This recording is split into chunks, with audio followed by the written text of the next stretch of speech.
안녕하세요. 팩보상TV입니다. 자, 오늘 또 어렵게 모셨어요. 우리 또 백지연 팀장님. 일전에 손해사정 업무와 이제 보험 설계와 겸업할 수 있는지 그때 한번 출연해 주셨는데, 오늘 또 이렇게 어렵게 모신 이유, 요즘에 또 핫 키워드 때문에 어렵게 모셨습니다. 항상 이제 실비 관련돼서 문제가 생기면 백지연 팀장님께 실질적으로 도움을 많이 받고 있거든요. 그래서 요즘에 좀 많이 문의를 받고 있는데, 사실 오늘 말씀드리는 주제가 지금 해결책으로 딱 정해져 있는 바가 없어요. 그렇지만 또 앞으로 어떻게 대처하는지 따라서 결과가 달라질 수도 있으니 오늘 한번 좀 얘기 한번 나눠보겠습니다. 얘기가 너무 길었죠? 네. 어떤 주제였죠 오늘? 많은 논란이 있는 주제이긴 한데, 하이프 시술. 하이프 시술에 대해서 이제 실비에서 보험금을 받았다 못 받았다 얘기도 많고 분쟁도 있기 때문에. 정확히 하이프 시술은 어떤 시술이죠?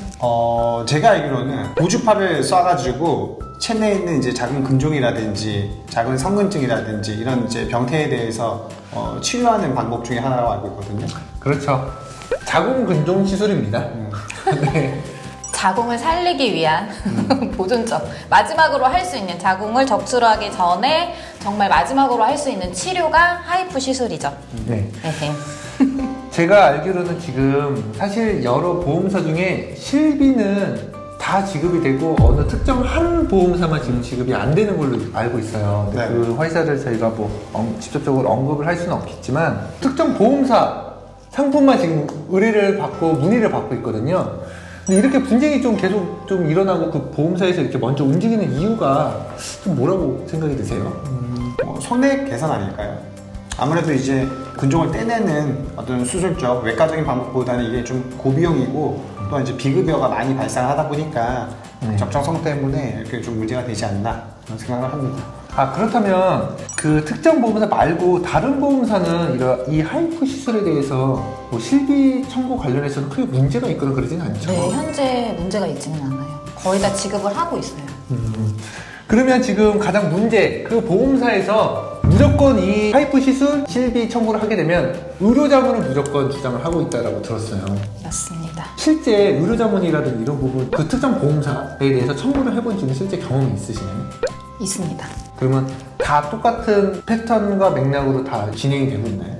네, 거의 보험사에서 그쪽에서 주장하는 거는 거의 다 같아요. 그러면 자문을 진행을 한다고 하면 그 결과가 거의 다 비슷하게 나오시나요? 아니면은 물어보는 게 거의 같으니까. 정말 이게 보험사에서 첫 번째로 제일 확인을 하는 거는 폐경을 먼저 봅니다. 네. 폐경 여부를 첫 번째로 보고요. 그 다음에 보는 거는 사이즈. 사이즈가 정말 그 성근종이라던가 작은 근종에 정말 해당되는 그런 사이즈가 넘었는지. 고객님들 입장에서는 아무리 폐경이 됐다고 해도 자궁을 적출하는 거는 솔직히 그쵸. 너무 힘들거든요. 근데 보험회사에서는 그런 식으로 얘기를 하죠. 최후의 방법은 적출이다. 근데 그건 제 개인적인 생각인데 정말 맞지 않는 생각인 것 같아요. 아니, 그들의 부모 중에 누가 한 명이 이제 그런 상태인데 하이프 시술을 했다. 그럼 돈을 안 줄까요? 치료 목적의 치료임에도 불구하고 그럼 약관상 위배되는 항목이 아니잖아요. 그래서 그건 좀 문제가 될 것 같아요. 그러면 백 팀장님이 한번 접수부터 이게 진행 과정을 조금 간단하게나마 좀 정리를 한번 해주시면, 접수가 하게 되면 이제 어떻게 진행이 이루어지는 거죠? 무조건 이제 의료자문 동의를 요청을 하고 거기서 무조건 동의를 따라야 된다는 거죠? 네, 맞습니다. 면책이 나오면 부지급이 되는 거고, 적성성이 뭐 판단이 된다라고 하면 지급이 나오는 거고, 그러면 소비자 입장에서는 의료자문 동의를 무조건 기다릴 수밖에 없는 상황인 거네요. 맞습니다. 지금 현재 보험 소비자분이 의료자문 동의를 거부를 하면 되는 거 아니냐 이렇게 반박을 하실 수가 있는데, 거부를 하면 접수 자체가 지금 진행이 전혀 안 되고 그냥 올 스탑이 됩니다. 그렇기 때문에 동의를 해줘야 된다고 말씀을 드리는 거고요. 그럼 동의를 해주되 보험 소비자분이 뭐 또 따로 뭐 준비를 해야 될 부분이라든지 그런 좀 도움이 될 만한 게 좀 있나요? 저희 뭐 핵보상TV에서도 의료자문 관련해서 얘기를 해주셨겠지만은, 보통은 제가 이렇게 청구를 할 때 그 피보험자 입장, 고객님 입장에서 보면은 솔직히 적성성 여부를 고객이 하나하나 적성성을 따져가지고 치료를 받을 수가 없거든요. 정말로 의사가 판단해서 치료를 하는 건데, 만약에 하이프 시술을 좀 하셔야 된다라고 하면은 지금은 환자분을 수술한 주치의조차의 소견도 지금 먹히지는 않는 상황이기 때문에 하이프 시술을 한 번쯤 이제 생각을 하고 염두에 두시고 있다면은, 일단 뭐 1차적인 동네 병원 말고는 상급 병원, 저희 대학병원 있잖아요. 거기에 대한 한번 조언을 더 구해보셔야 되고, 거기서도 정말 이게 적정하다고 하면 대학병원에서 좀 진행을 하시는 게 그나마 좀 도움이 되실 것 같아요. 아, 지금 현재는. 네. 그리고 또 저도 제가 알기로 실제 금감원의 민원을 제기하신 분이 있어요.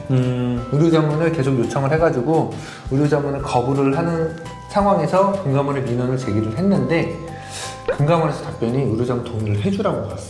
아, 이제 의료 자문을 어쩔 수 없이 들어가야 되니까 혹시라도 뭐 상급병원, 종합병원이라던가 3차 병원에서 어떤 그 진료나 이런 거를 보지 않고 이미 진행하신 분들도 많거든요.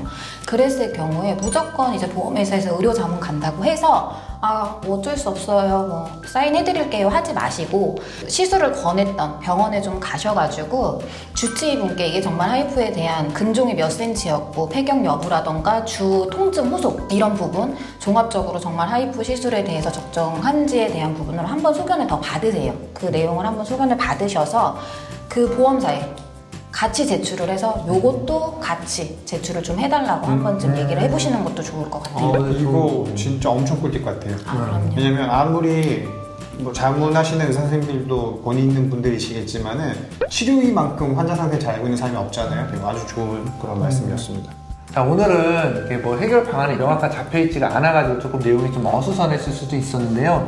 지금 저희가 먼저 이렇게 해결책이 나와 있지 않는데도 불구하고 이렇게 촬영을 준비한 이유가 일단은 이런 사실을 지금이라도 좀 어느 정도는 알고 계셔야 됩니다. 그리고 하이프 시술로 인해서 청구를 준비를 한다라든지 아니면 정말 실제로 청구하고 유튜브에서 검색을 하다가 저희 영상을 보셨을 때도 이러한 내용이 있다는 것을 알고 대응을 하면 조금 더 좋은 결과를 좀 기대해 볼 수 있지 않을까 싶어서 오늘 이렇게 준비를 했고요. 그러니까 일단 정리를 좀 정확하게 해드리자고 하면 이제 하이프 관련해가지고 어떤 이제 보험사라고 언급은 못하겠지만 그 특정 보험사에 이제 청구를 할 예정이시고 청구를 해야 된다면 뭐 이미 시술을 받으신 분이라면 의료 자문을 동의를 해주셔야겠지만 수술하신 주치의분께 가셔서 거기에 대한 소견을 한 번 더 받으셔서 보험회사에 같이 의료 자문을 넣어달라고 한 번 더 요청을 해주시면 될 것 같고 두 번째로 만약에 하이프 시술에 대한 거를 생각을 하고 계시다 그러면 상급종합병원 그러니까 대학병원이죠. 의뢰서를 좀 받으셔가지고 거기에 대한 적정성을 한 번 더 확인하신 후에